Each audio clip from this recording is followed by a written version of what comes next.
Hey, what is going on, you guys? Admiral Tori here, and welcome aboard for the World of Warship video on my channel. In today's video, we're gonna be answering a request because somebody actually requested me in the comment section to do a video about the Japanese and the American tech tree line.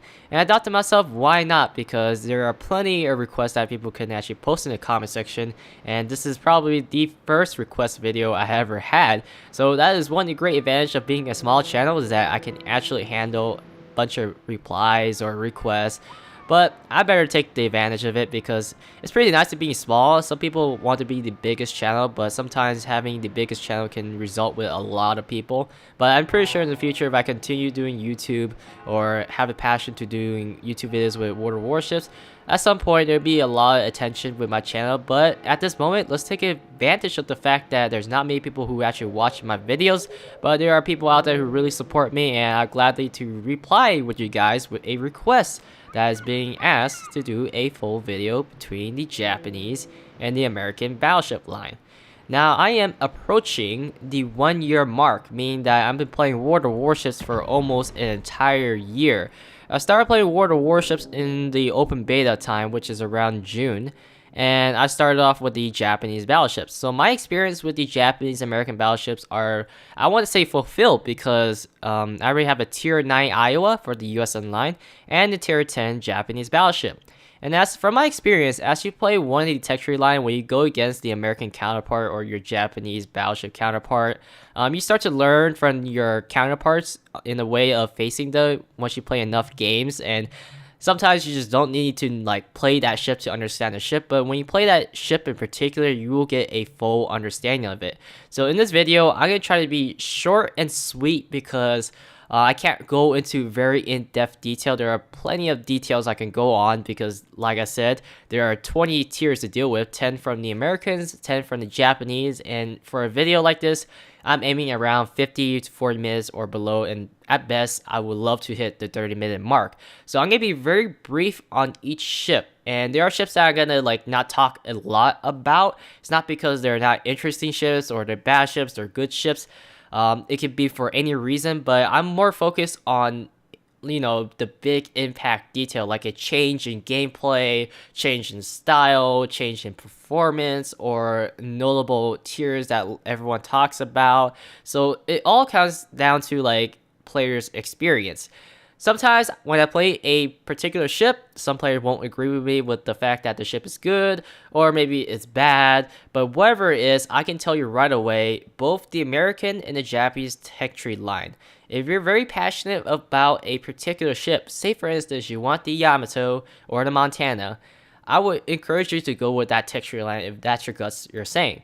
Now, if you're just a player who just want to try some battleships or new to World of Warships, I think this video will be very useful to you. But if you're a player who's been playing World of Warships for a long time or already playing battleships, I guess there's some small pointers I can point out, but it won't be that extremely useful. The only time it can be useful is when I post a video about one particular ship. Say for instance, I do a full video about the Izumo, the Yamato, or the Iowa, North Carolina, and I can just spend the entire video talking about that one ship, and they usually last about 30-40 minutes.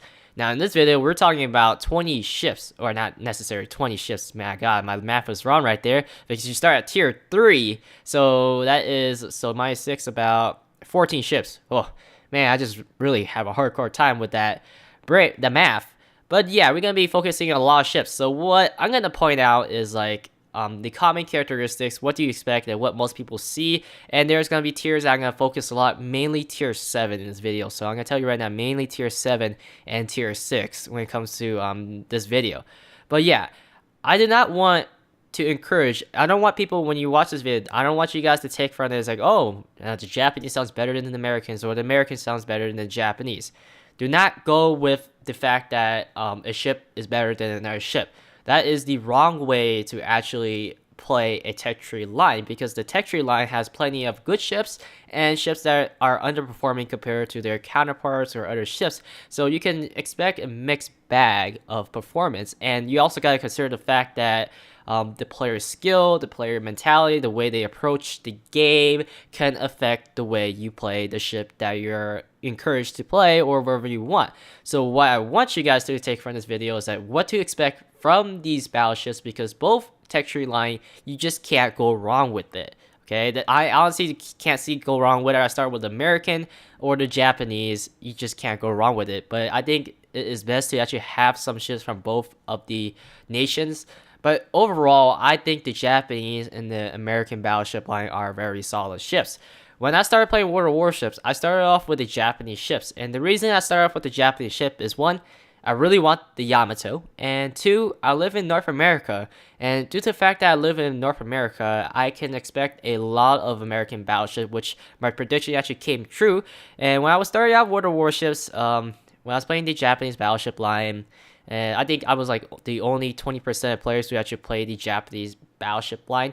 Maybe because some of the players who had the closed beta or closed alpha, whatever you want to call it, really played the the Japanese line already, because I think the Japanese came out first. I might be wrong, I'm not sure, but yeah, that's what I heard, but I'm not entirely sure. But today is today. Let's talk about what's going on today with the battleship line.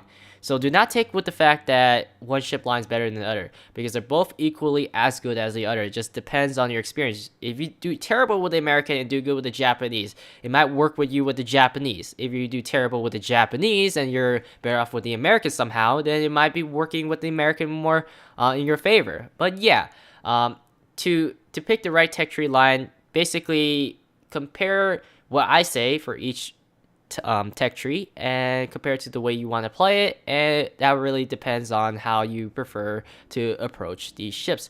So without further ado, let's take a look at these ships. Now, the Japanese and the American battleship line. When you start off, you're going to be starting off with the South Carolina and the Kawachi. And right away, we're not going to spend that much time with these two ships, because both of them are pretty much I guess it is a starting point for the battleship line, and you can expect that there won't be that bright. And in terms of matchmaking, when you go against cruisers and destroyers, I think battleships are extremely weak at tier 3 and 4, depending on the way you play them. But most of the time, it's easier to play a cruiser or a destroyer against a battleship at tier 3 and 4. So I'm not going to be focusing tier 3, because tier 3 is where everyone starts, and you gotta, you can, if you don't like the Kawachi, you can always go to South Carolina. If you don't like South Carolina, you can go Kawachi. There's no big mistake. But when you're like down like the tier 9, you're like saying to yourself, oh my god, I regret playing the Japanese line or the American line, then yeah, it might be a good idea to do some research before you actually play a full tech tree line. But like I said, you gotta have a good reason to play the ships. For my reason, I wanted the Yamato, so I got the Yamato. But yeah, the South Carolina Kawachi, very slow, short range, bad accuracy. There's nothing really else to say. They're the lowest of the lowest form of battleships, and they are the first tier ships you will unlock as a battleship player. Tier 4. Now, tier 3, I think tier 3, they're very similar ships in terms of battleship category with the American and the Japanese, but tier 4 is where the American and Japanese starts to split.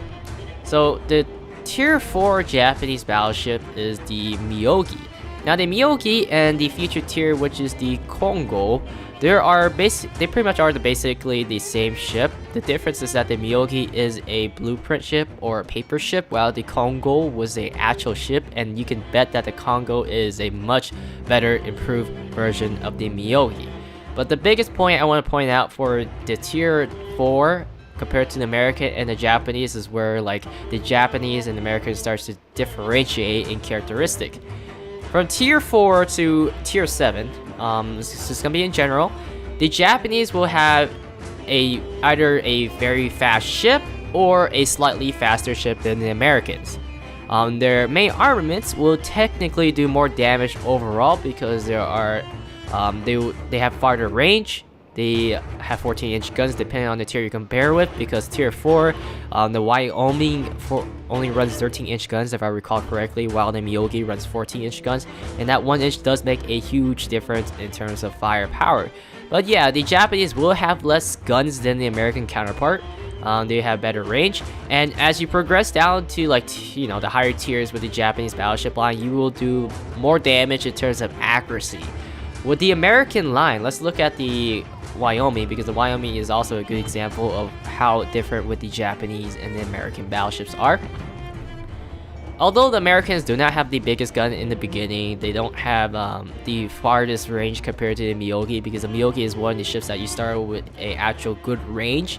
The Americans tend to have a shorter range than the Japanese until tier 8. But with the Wyoming is a good example of what a American battleship would be like. It is slower than the Japanese counterpart big time. And due to the fact that it's slow, what it has is better armor than the Japanese. Now the Japanese tier 4 Miyogi and Kongo, they're actually considered fast battleships, or rather battle cruisers for some players out there who play the Kongo or the Miyogi. But in World War II, the Kongo was considered a fast battleship because she could go up to 30 knots, same as the Miyogi. Miyogi was like 28 knots, but like I said, the Kongo is the upgraded version of the Miyogi. The Wyoming, although you don't have the most accurate guns like the Japanese, because the Japanese will have better dispersion. You will start to see it when you play the Japanese line, and it's all about accuracy with the Japanese. So if you're a marksman type of person, you're really dead on with your attacks, or when you lead your target, you get used to it. You know when to lead, you can calculate your accuracy. The Japanese will out damage the Americans, and this will go from long range, medium range, and short range at the same time. The Americans, although they don't have long range, bigger guns than the Kongo or the Miyogi, the Americans tend to have much more guns than the Japanese, and this is exceptions to tier 6, which we'll get into soon. But yeah, to compensate with the fact that the Japanese have long range and less guns, but they're just much more accurate and they do more damage per shell, the Americans will have more guns. And this, I think, is much easier to use more guns due to the fact that you can make more mistakes with the more guns than the Japanese, because if you make a lot of mistakes with the Japanese 8 guns or 6 gun setup, you would definitely do no damage in the game. While the Wyoming with her 12 guns, 2, 4, 6, yeah. Okay, so 6 times 2 is 12 guns. You can fire the first 2, and if you miss, you can fire the second 2 in the back and third 2. So I think the Americans, you start to feel like a shotgun, and as a result, with the Japanese and the Americans have much more armor, more guns, but they're not as accurate as the Japanese. I think the American line, in my opinion, in the beginning is much easier to play than the Japanese. But if you know how to become a marksman, if you take the challenge with the Japanese line, then it will definitely pay off in terms of effectiveness. So if you want an easygoing beginning tier, the American will be easier than the Japanese, depending on your skill or your experience or how much you have learned throughout the game. But yeah, American, slow, a lot of armor, mini guns. Just because the guns are smaller, due to the fact that it has numbers, it will make up for the shortage of damage per shell compared to the Japanese. But having 14-inch shells on the Japanese gives them a chance to actually penetrate armor better than the Wyoming. Aside from that, let's move on to the next tier. New York is basically the Wyoming with a missing turret. So it downgrades to 10 guns, but the great thing about the New York is that, as you will see down the American texture line, the New York is one of the first signs that the Americans have way better AA setup than the Japanese. The Japanese will be plagued with poor AA until tier 8. After tier 8, your AA will be substantially upgraded compared to the tier 7 and any tier below the Japanese line, but with the Americans, it only gets better with the AA, and this depends on the games that you play. If you get matched against a carrier, the Japanese will struggle against the Americans and the Japanese carrier when they strike them, and a combination of having poor AA, the Japanese tend to have a longer ship, which gives the carrier a better chance to actually hit you. But yeah, here's my Kongo. I know for a fact that you guys want to see a fully upgraded Kongo. The Kongo is actually a really good ship, and it's a ship that I would definitely keep. But I don't have the Kongo because I have the Arpeggio version, which is a event that you get from Wargaming. But yeah, this is what it looks like with a fully upgraded Kongo without the fancy looking skin. But the Kongo,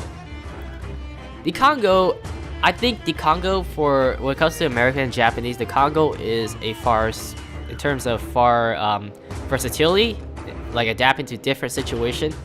The Kongo is a prime example of how the Japanese handle their situation in game. The Kongo is more flexible with different scenarios. With the Americans, when I stated that the American battleships are much slower than the Japanese, the Congo is one of the fastest battleships in the game, and she is one of the most accurate ships with 14-inch guns. She does have much thinner armor than the New York, but like I said, the Americans have way better armor than the Japanese, but in trade, they are a faster ship. So, if you want to get from place to place and you don't like being slow, play with the Japanese. If you like being tanky with a lot of guns and you want that easy going, know for a fact that you have a lot of guns, you can hit the target and you don't have to worry about taking a lot of damage, go with the Americans. But the Congo is a real good ship. You can expect that the Congo is a big upgrade from the Miyogi. And one of the biggest drawbacks with the Miyogi is that the Miyogi is pretty inaccurate for its guns compared to the Congo. I feel like the Congo is a far superior gun in terms of dispersion. But yeah, the Congo has really good secondaries, and when I talk about secondaries, I think the Japanese has the better secondary compared to the Americans. So the Americans will have the better AA, the Japanese will tend to have the better secondaries because their secondaries really does work, especially in the higher tier Japanese battleships. Aside from that, the Congo is a very solid ship. The New York is a solid ship also. The big upgrade from the Wyoming to New York is that the New York, although she is short by 2 guns compared to the Wyoming, the New York will have better armor, I think better range, better speed I think, and way better AA than the Wyoming. And the biggest upgrade with the New York, what you're gonna expect is that she has 14-inch guns. Now she does have 2 extra guns from the Congo, but the Congo will outrange the New York. The Congo will land better shots than the New York due to the dispersion. And the Congo is faster than the New York, so the New York gotta like really go full steam ahead in order to get into the action.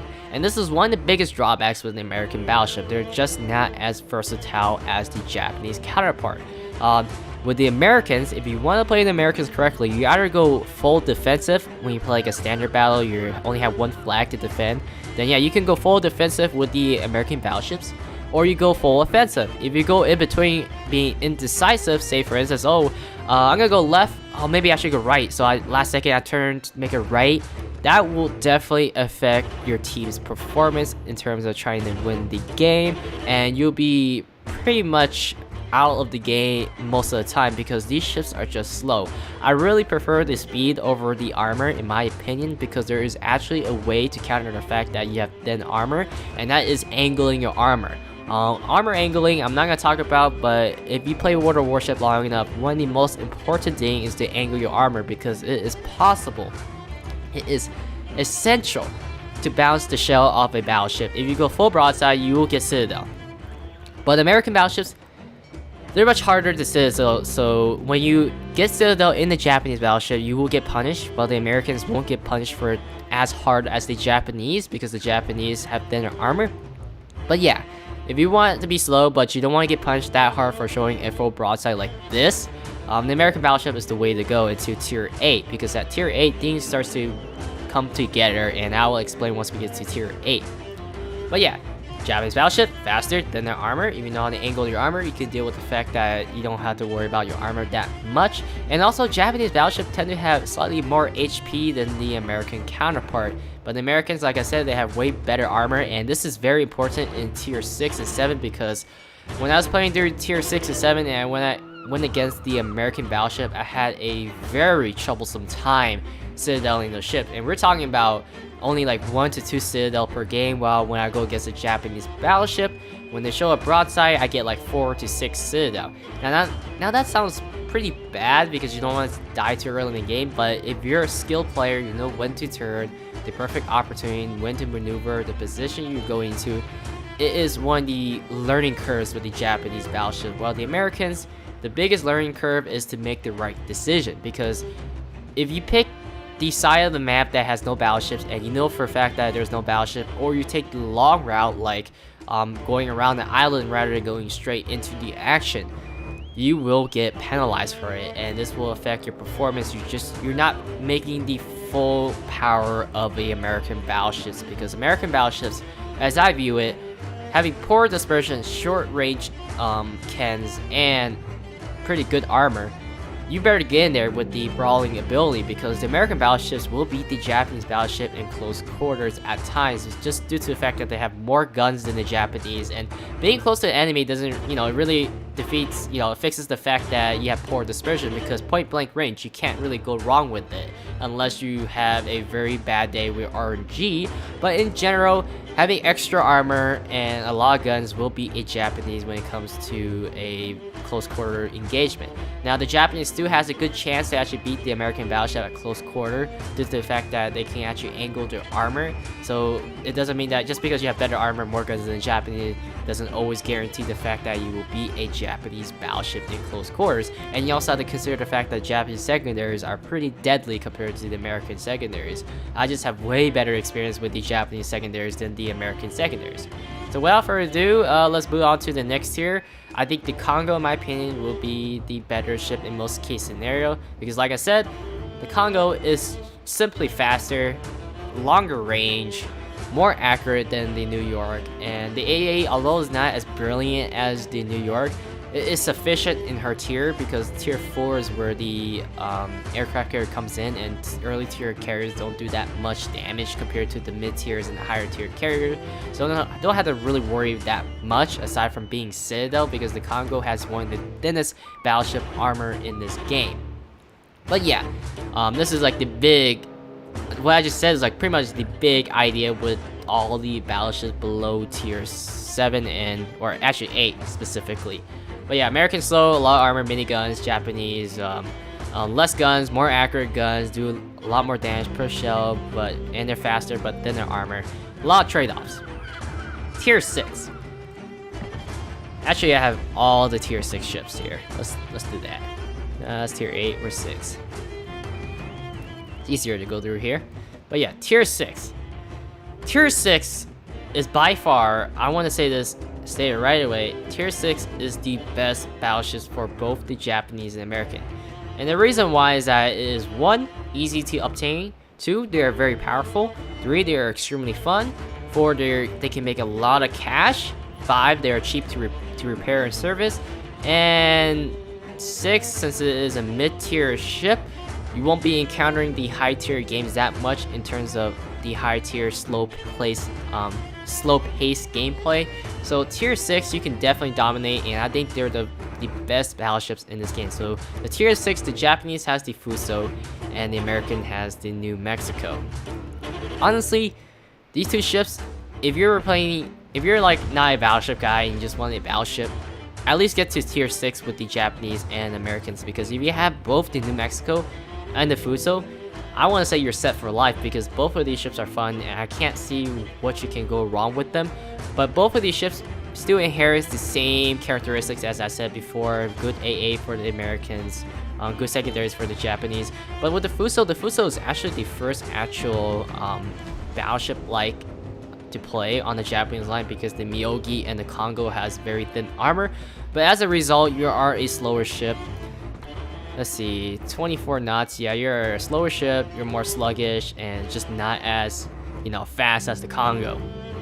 But with the Fuso and New Mexico, what makes these ships very good is their armor, the amount of guns they have, because both of these ships have 12, 14-inch guns, and these guns can definitely Citadel a lot of damage. Especially cruisers, because cruisers hate the tier 6 ships. If you're playing a cruiser, you know what I'm talking about, because when you see a Fuso and New Mexico full broadside on you, most likely you're gonna be screwed, because there are 12 chances of you getting Citadel, and it only takes about 2 to 3 to actually one-shot you in one try. So yeah, the Fuso and the New Mexico are extremely deadly ships, and they're very fun.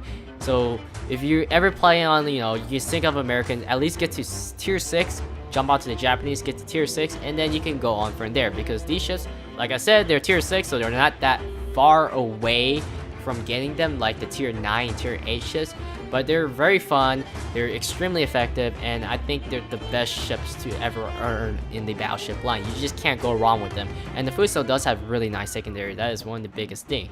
Aside from that, they're, I can't say much. They're good ships. I can't really determine which ship is better. It's the same thing. The New Mexico is a far better brawler than the Fuso due to the fact that the New Mexico had thicker armor. Fuso has way better range than the New Mexico, way better accuracy than the New Mexico, so you can actually land the 18 to 20 kilometer shot, and if you're ever engaging in a 15 kilometer brawling distance, the Fuso will out damage the New Mexico in most cases, because the Fuso will be landing about like 8 out of 12 shots if angle or lead correctly. While New Mexico, you get like 8 shots, 4 shots, 8, 10. It's just inconsistent with the accuracy. But once you're in the 10-kilometer range with the New Mexico, which is the New Mexico strength, then yeah, the New Mexico will do a lot more damage. And it's also due to the fact that the New Mexico has the triple gun setup, which is very nice on the New Mexico. The drawback with the triple gun setup is poor dispersion, like I said, and the Fuso still has the twin gun setup, but the Fuso is one of the cool looking ships. So aside from that, both solid ships, you just can't go wrong with it. Now let's talk about the next tier ship, and that is the tier 7, which I don't not have. This is the part of the video where I'm gonna be putting a lot of time into. Tier 7, you have the Colorado and the Nagato from the Japanese line. This is the ship that hurts a lot of players. This is the ship that will separate the men from the boys and the women from the girls. This is the ship that will test the luck. This is the ship. These are the ships that will train you to become a better Battleship player. Tier 7 are known for being bad for a lot of players out there, and when I was playing World of Warships during the open beta, Tier 7 got the most attention for being a poor ship. And the reason why both the Nagato and Colorado have 8 guns. The difference is that they have 16-inch guns, so you're going from a upgrade from 14 to 16-inch guns. It's not that the 16-inch guns can't do damage that drives a lot of players nuts. It's due to the fact that you came from 12 gun setup to 8 gun setup, and a lot of players are pretty much spoiled in tier 6. Like I said, tier 6 are the best battleships. They're the easiest battleships to play and they're most enjoyable. Tier 7, in my opinion, is the most important tier in the battleship category, and a lot of players actually free XP these ships from what I heard because they just can't handle the Nagato or the Colorado. But this ship teaches you a lot of things. It really taught me how to play battleship big time. It taught me how to angle armor, it taught me how to become a better aimer, it taught me how to position my ship correctly. Tier 7 is the tier that separates the high tier matches and the low tier matches. Tier 7, a lot of players think Tier 6 is better than Tier 7. I do agree with that fact because Tier 6 is easier to play than Tier 7 battleships. But the Tier 7 will outscale the Tier 6 ships due to the fact that they have 16-inch guns and pretty decent armor. So let's talk about the Nagato. I believe the Japanese line, if you've been playing the Japanese line, you went through the Miyogi, which only has 6 guns, you went through the Congo, which has 8 guns. Well, the Tier 7 ship is basically like a slow version of the Congo, but you have 16-inch guns. These guns will definitely devastate any ship that you go against, even the Tier 10 and Tier 9. So 16-inch guns, 16-inch is a big upgrade in damage per shell. It's not just damage, it's the ability to actually penetrate the citadel more easily. When I got the Nagato, and I told you guys in the beginning of the video that when I was playing with the Japanese battleship, I had a lot of trouble citadeling the American battleships. When I got the Nagato, I was able to actually citadel the American battleship more often due to the fact that the 16-inch guns can actually penetrate the citadel. So 16-inch guns is the biggest thing that you get from Tier 7. In order to make these guns fully effective and usable, you gotta have good accuracy and good lead, good calls, good decision making with these ships. For the Japanese, you play the Congo. The Congo, you know for a fact that it doesn't have a lot of guns like the New York, Wyoming, or Fuso, or wherever it is. So you gotta be more careful about where you fire and actually make the final decision to fire onto the enemy to get the full effect of damage. So you kind of understand where to go with the Nagato due to the fact that you're used to the 8-gun setup. For the Americans get the Colorado, and I honestly, I think the Nagato is the higher performer when it comes to the 2 Tier 7 ships, but they still have a common characteristics. Both of them have 8 guns, 16-inch guns. The Colorado actually has more of an infamous reputation compared to the Nagato because there's one, when I started off, like I said, there's more American battleship players, so there's more opinion about the Colorado. And 2, you went from a Wyoming one enemy has 12 guns. You went from in New York got 10 guns. You went from a New Mexico, which has 12 guns, the bread and butter of the Battleship tier for the American line. Having the New Mexico is fun, like I said. And all of a sudden, you get thrown into the pit with a 8-gun setup, and the Colorado. One of the biggest differences between the Nagato, the reason I think the Nagato will do a better job than the Colorado, is that the Colorado has poor dispersion. So, less guns, poor dispersion, and you also still have short range compared to the Nagato, so the Nagato doesn't have to worry that much about range problem. Leaves the player very sad with the Colorado. And I've done the Colorado video. I told you guys, if you guys watched the video, I don't think the Colorado is a bad ship. The Colorado is a ship that a lot of players just were extremely spoiled in the earlier tiers. I think the Colorado is a very important ship to play because the Colorado has taught me a lot of things, even though I played the Japanese line in the beginning. What the Colorado has taught me is that I should really go hardcore and ham on the enemy. If you want the Colorado to work, you gotta go ham on the enemy. Now, that does not mean that full speed ahead down the mid and grab the B flag. It means full speed ahead, decide whether you're gonna take the B flag, count the amount of destroyers you gotta deal with, count the amount of battleships you see, count the amount of cruisers you're gonna set you on fire, and if you think it's doable with your team backing you up, then go in with the Colorado because the Colorado will do a better job than the Nagato when it comes to tanking damage. The Colorado armor is superb. It's just, I think it's the highest armor for its tier, and you just can't go wrong with it. The only armor that's better than the Colorado is really the Montana and Yamato, and I think the Colorado is much harder to Citadel than the Iowa or the Izumo, which is mind-blowing for a lot of players. When you hit tier 8, the tier 8 actually has less armor than the Colorado, which is the North Carolina, which is another thing I'm going to point out once we get to tier 8.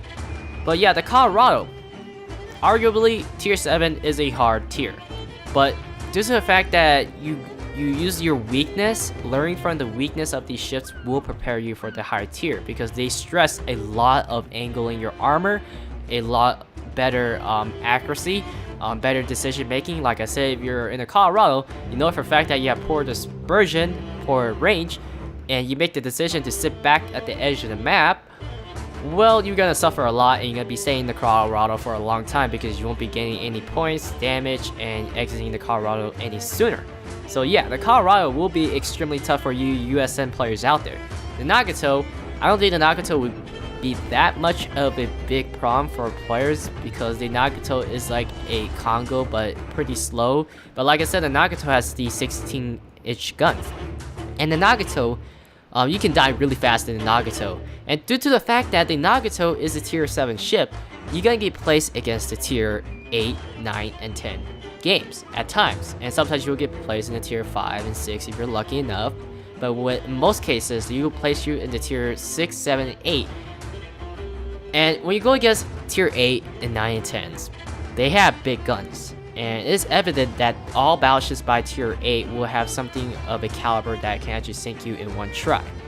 With the Nagato, what I learned from the Nagato, like I said in the beginning when I was talking about the tier 7, was learning to angle my armor more often, and also timing the enemy shots. I start to observe my enemy. When I see a battleship fire itself at me, I say to myself, there's 30 seconds that battleship is going to have to take its time to reload.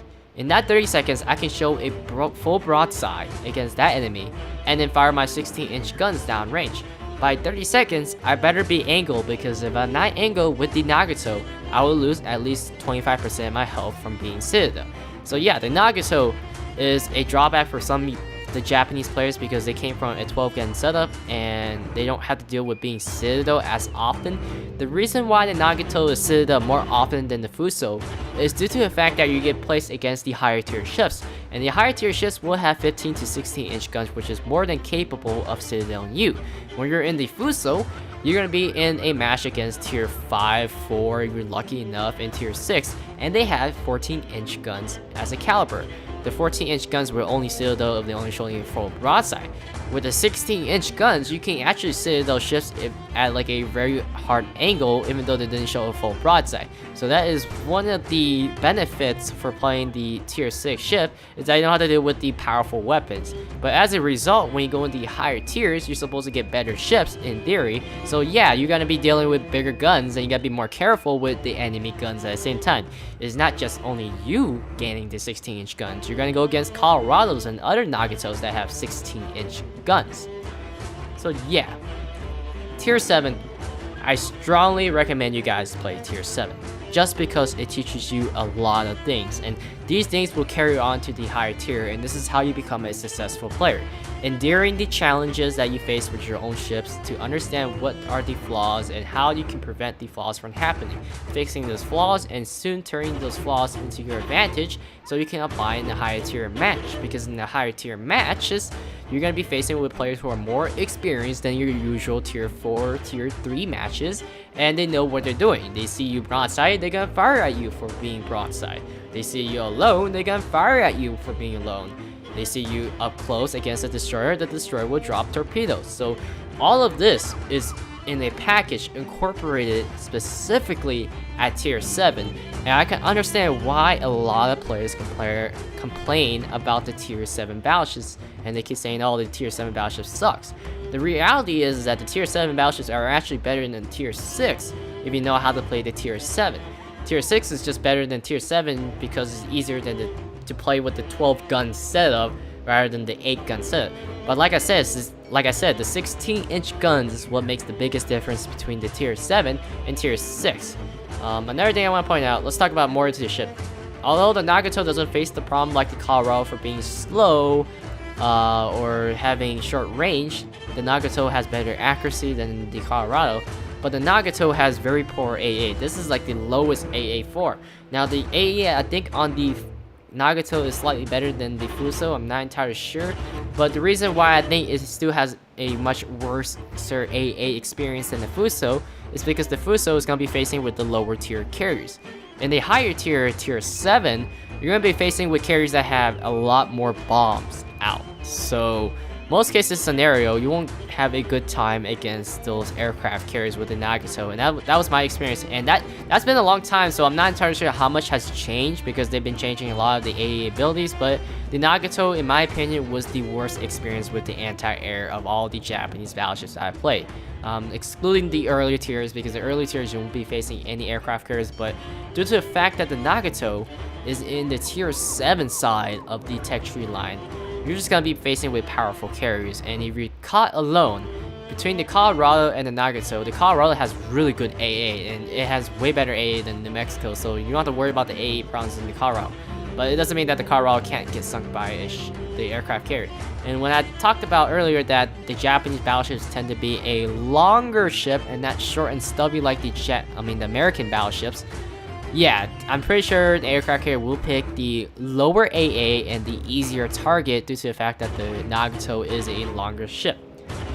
Aside from that, I got nothing else to say for tier 7. All I can say is that good luck, because tier 7, I really did enjoy tier 7. There have been lows in tier 7, there's been highs in tier 7s, but the thing you want to understand from tier 7 from the Colorado and the Nagato is that they're very important ships in World of Warships. These ships will teach you a lot, and skill will be a key factor to playing ships. If you understand the ship, it's not that you sail the ship what you want the ship to do, it's what the ship wants you to do, because the ship has a certain ability to do what it can do for you.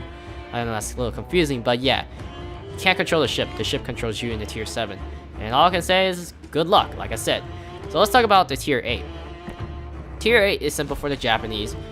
If you like the Congo for being fast, you like the Fuso for having a lot of guns, and once you finish with the Nagato, because the Nagato has 16-inch guns, I guarantee you, when you play with those 16-inch guns, there'll be scenarios or moments where, my god, how did I get that Citadel, or how did I one-shot that cruiser, because those 16-inch guns are amazing.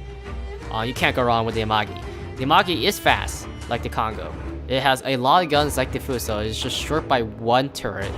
And it has 16-inch guns like the Nagato, and it has way better anti-air than the Nagato. It is a big upgrade when it comes to anti-air. So Amagi overall is a good ship, unless you hate the Fuso, Kongo, and the Nagato, which is very hard for me to believe for those 3 ships in a row. You won't like the Amagi. Now there is one major drawback with the Amagi, and the Amagi is actually a full-on battle cruiser, meaning that she has very thin armor. So as a result, you're gonna be easily Citadel, and if you show a full broadside in the tier 8 matchmaking, you're gonna be definitely penalized for that, and you're probably gonna lose 80% of your health if you made one small mistake. But like I said, in tier 7, you're gonna learn all of these mistakes, and you're gonna learn to correct them before you're ready for the tier 8, 9, and 10. So I got really nothing else to say because the Amagi is overall a very good ship. Now the American ships, this is where the plot twist happens. Let's go for Colorado. From everything from Colorado below, we know for a fact that the American battleship has good AA. They're extremely slow because on average they pull off 20 knots speed. They have very poor dispersion. They have very short range, which ranges around from 10 to 15 kilometers without any of the extra module upgrades. And pretty much they are very short, have a lot of armor, and yeah, a lot of guns. The North Carolina will take a big turn. You just take a hard turn, a right turn. North Carolina has less armor than the Colorado, so you're susceptible to actually getting Citadel easily. So that is one thing you have to change. You gotta learn to angle your armor more often. A lot of North Carolina players and above, meaning that Iowa and Montana, will just point their bow all day just to angle the armor because they rarely shoulder their turret. If you show a full broadside North Carolina, you will get penalized for that. So that is one of the drawbacks with the North Carolina. But in trade, you are much faster than the American battleships. So the American battleships before were very slow, so when you pick a poor direction or a poor route when you take too long to get into the battle, or you made a bad decision to not join the battle in time, you will get penalized. With the Japanese battleships like the Kongo that has 30 knots, if you make a wrong decision to enter the battle too late, you can make it up for it because you're a fast battleship. For the North Carolina goes up to almost 28 knots, and the Iowa above, she goes up to 30 some knots. But yeah, the American battleships, a huge overhaul, and the reason why is that the American battleships at tier 8 and above are the new generation of American battleships. I talked about this in my North Carolina video, so you guys should know that if you watch my video that the North Carolina is the new American design. North Carolina will carry on the American anti-air, and it just goes right almost above the graph because I have a 99 AA rating. So yeah, you can expect really good anti-air from these American battleships. Secondaries, they're a big improvement from the previous American battleships because the previous American battleships had like 1 cannons, but now they have these dual purpose secondaries and anti-air that are like the Atlanta's main armament. But yeah, these are way better secondaries than before, so big improvement. But I think the Amagi will still have better secondaries than the American North Carolina in general, and it gets better for the Japanese once you hit tier 10 with the Yamato. But yeah, faster ship, less armor. She does have the triple gun setup, and although the Japanese has way better accuracy than the Americans, these guns are much more accurate than the previous American battleships, and they also go much farther. For once, the American battleship has a farther range than the Japanese, and it's just the fact that the Americans put on new technology for their fire control system, which achieves a much farther, more accurate guns than the Japanese at that time. But it's just much farther, so there is a big change. So the biggest change from tier 8 from the previous American battleship: faster, less armor, triple gun setup for the 16-inch guns, better secondaries, way better AA, and farther range for those people who are really desperate to actually hit ships across the map. And that is pretty essential in the high tiers, because in the high tiers, most games ends up being a brawling battle at like 15 to 20 kilometers away. But yeah, you just can't really go wrong with North Carolina. Overall, a solid ship for the Amagi and North Carolina. Let's talk about the tier 9. Tier 9 for the American is no different from tier 8 from what I said. Everything from the North Carolina advances to the Iowa, and the Iowa is basically a better version of the tier 8, aside from being slightly more sluggish, but she is a faster ship. Overall, much more powerful than the North Carolina. And also, one interesting note I want to point out, in one of your upgrades, you can grab the maximum dispersion of main battery shells, which subtracts it by 7%, or more specifically, make the ship more accurate. this is the first tier that you actually get this upgrade. This upgrade allows you to actually be comparable with the Japanese counterparts, because the Japanese, like I said, tend to have way better accuracy than the Americans. With this upgrade, this allows you to actually compete against the Japanese per shell. And the combination, also forgot to mention that tier 8, the American 16-inch shells will do more damage than the Japanese 16-inch shells per salvo, but in the tier 8 category, the Amagi is more accurate than the North Carolina because the Amagi still has that twin gun setup. But at tier 9, the Americans finally got the accuracy upgrade, which the Japanese had in, I think, starting at tier 4 already. So they don't have to really worry about any dispersion problem compared to, you know, the Americans at the early tier. But finally, you have reached the Iowa. You got the maximum dispersion, whatever upgrade you got, meaning that your shells would be much more consistent on target. And the combination of having more damage per shell, because the Americans AP shells do like 13,000 damage or 14,000 damage per hit, while the Japanese do like 12,000. You will do more damage than the Japanese battleship for once, with, you know, more consistent or more comparable, when you have better accuracy. That's if you run this accuracy upgrade. If you do not run this accuracy upgrade, the Iowa will still shoot like the North Carolina when it comes to dispersion. But I personally would recommend you run this upgrade. This is the biggest thing I want to point out for the Iowa, because the Iowa is a big improvement from the North Carolina when it comes to firepower. And also the Iowa does have 50 caliber guns, meaning that these guns are much more accurate, or actually more specifically, they're much longer than the North Carolina, because the North Carolina has a 45 caliber gun. This is a 50 caliber gun, achieving much farther distance, more accurate shots, more damage, and I believe a faster velocity per shell, but I'm not sure that's accurate in this game. But yeah, you have everything you wanted from the North Carolina translated into a bigger ship, a longer ship, a faster ship, and better AA, better accuracy, and everything. There's really nothing much I can say. Let's talk about the Japanese counterpart. Remember when I said that the tier 7 was the test for you to actually go in the higher tier? Tier 9, for people who actually play up to tier 9 on the Japanese battleship line, will say that the Izumo is the worst Japanese battleship they have ever played in this line. And to a degree, I would agree.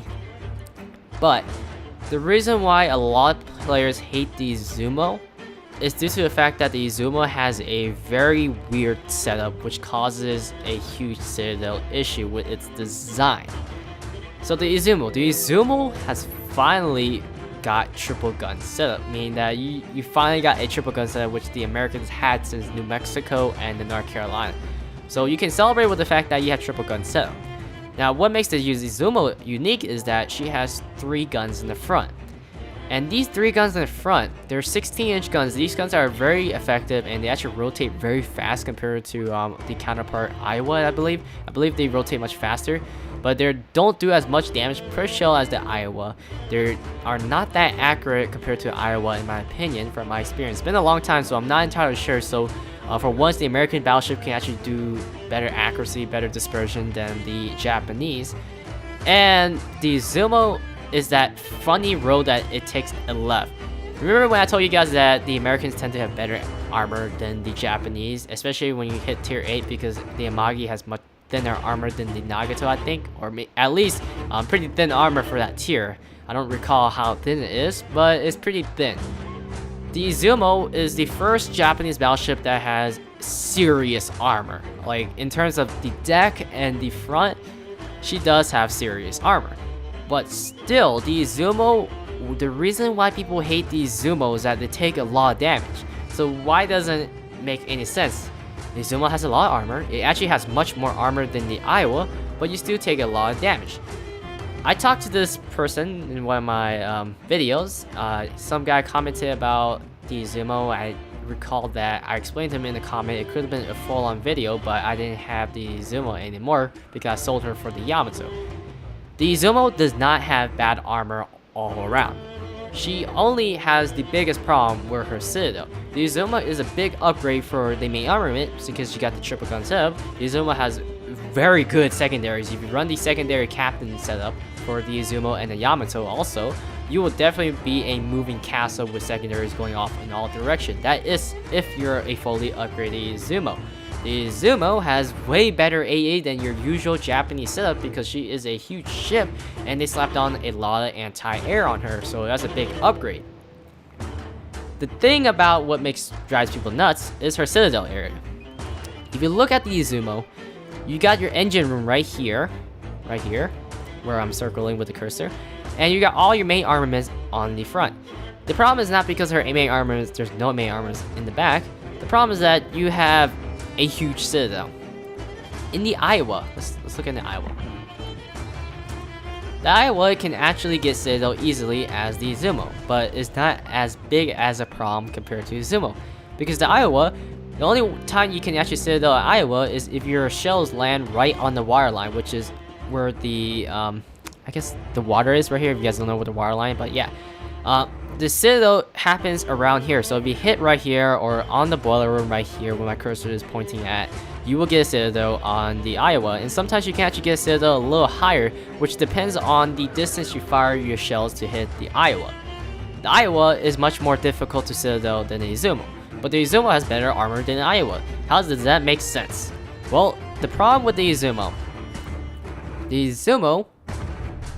is just simply a bigger target when it comes to being citadel, because her citadel goes from the water line right here to all the way to right where my cursor is at, so halfway almost to the deck. So from the water to the deck, halfway across, you can get citadel with the Izumo, and that also goes with the boiler room. This is the issue with the Izumo.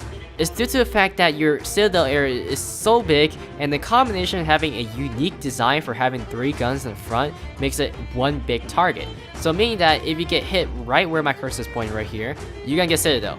If you get hit right over here, you're gonna get citadel if you're showing broadside. With the Iowa, if you get hit right here, right where my cursor is at, which if it was compared to the Izumo where it's getting hit, if it gets hit right here, it may get citadel or it may not get citadel. And in some cases, even if you hit right here, you might only do like 5k damage.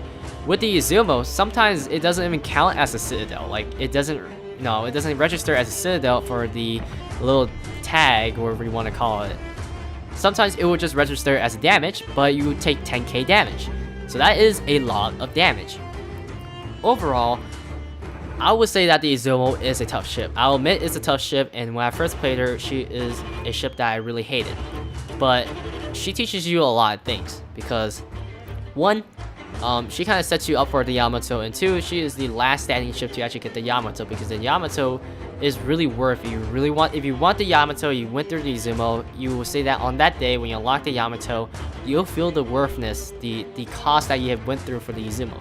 I do not believe the Izumo is all that terrible. It's just due to the way that she is designed, and her citadel area that constitute a citadel is just too high above the water, making her an easy target.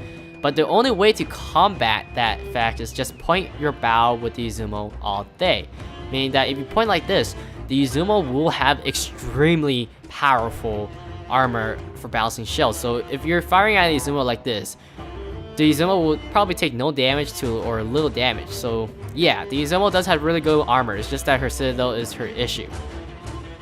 Aside from that, I got really nothing else to say. I will say that the Izumo is the most tough ship to play on the Japanese line.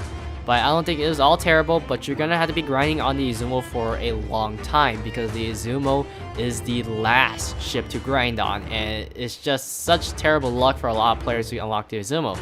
But the bright thing is that it's very fun to play the Izumo when we have her fully upgraded with the captain skills for the secondaries, because secondaries makes her like a, I don't know how else, like a mothership, like those spaceships that have a lot of anti-air or a lot of secondaries going off in those movies. But yeah, it is pretty cool watching the Izumo with her secondaries going off once you get her fully upgraded, which I do not have money to buy her to show you what it looks like when she's fully upgraded. Alright, let's talk about tier 10. By tier 10, I got nothing else to say, because at tier 10, this is the pinnacle of all American and Japanese battleship line, because once you lock tier 10, you got no reason to complain, because there's no other ships to actually go after the ship. Yamato, right away, she's the only battleship in this game that has 18-inch guns. Her guns is capable of actually penetrating the citadel from the bow, meaning that you can actually get a citadel from pointing at the bow. Like hitting a battleship from the bow, that's kind of crazy, right? She's the only ship that can do that from my experience. Due to the fact that she has 18-inch guns, she does the most damage per shell of any other battleship. So originally the Americans took the damage per shell because of their 16-inch guns having a better caliber and much denser shell from the design. The Yamato went with brute force because her guns are 18-inch. Yamato turret turns pretty slow, but she does have amazing anti-air and amazing secondaries. Anti-air is nothing compared to Montana, but the secondary is what matters because the secondaries will rip any ship to shred. And like I said, if you run the full secondary setup like this, when you do a manual secondary setup, you get a 60% to maximum dispersion shells for the secondary armament tier 7 to tier 10 ship, which means that your guns will be much accurate. They shoot pretty far. If you're curious how far these secondaries shoot, most of the time when you play Battleship, your secondary goes up to like 5 to 7 kilometers if you're even lucky enough.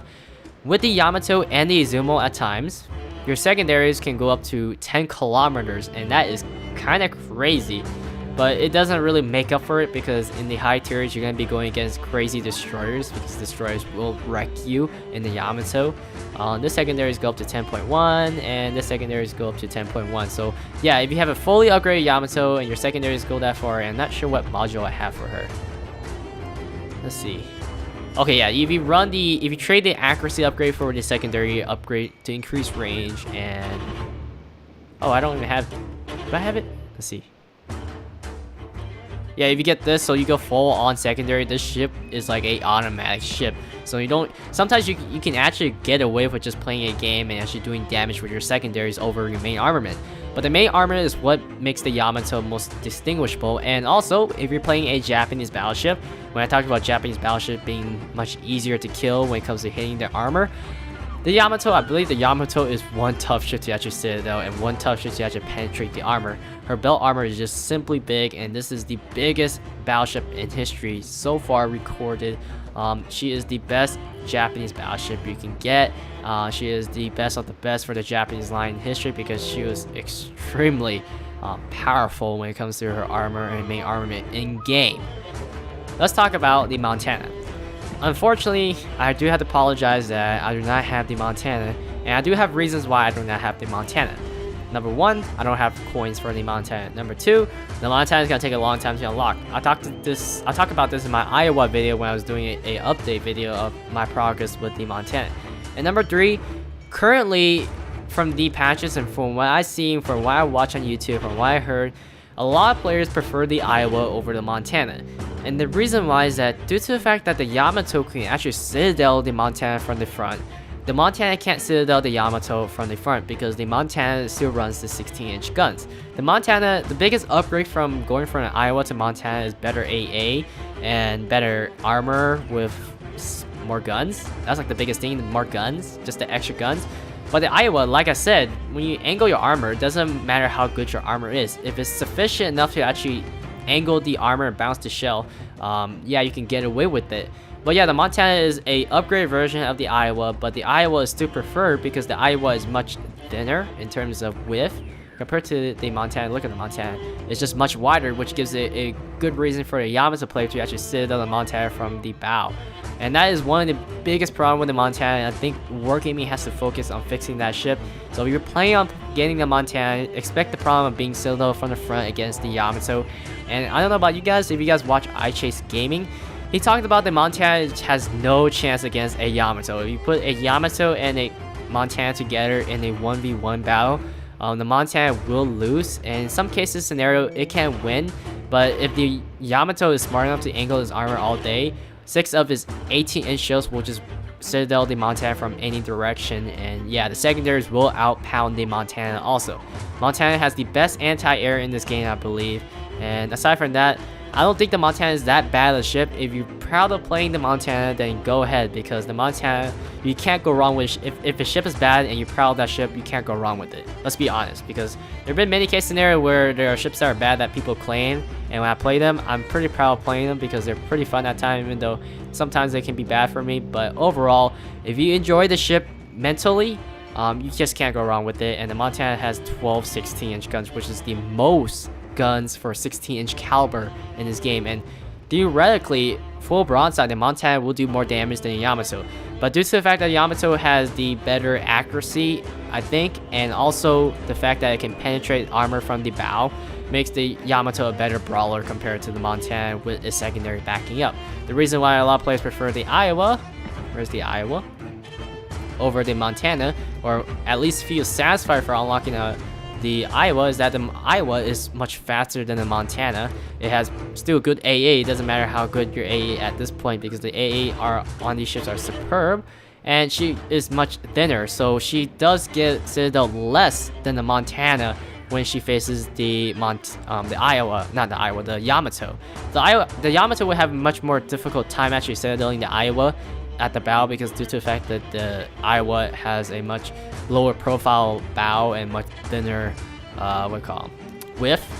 But yeah, the Montana compared to the Yamato, unfortunately the Yamato will win against the Montana when it comes to brawling situation. That's how I see on YouTube from what I heard, but I can't speak for now because I do not have the ship.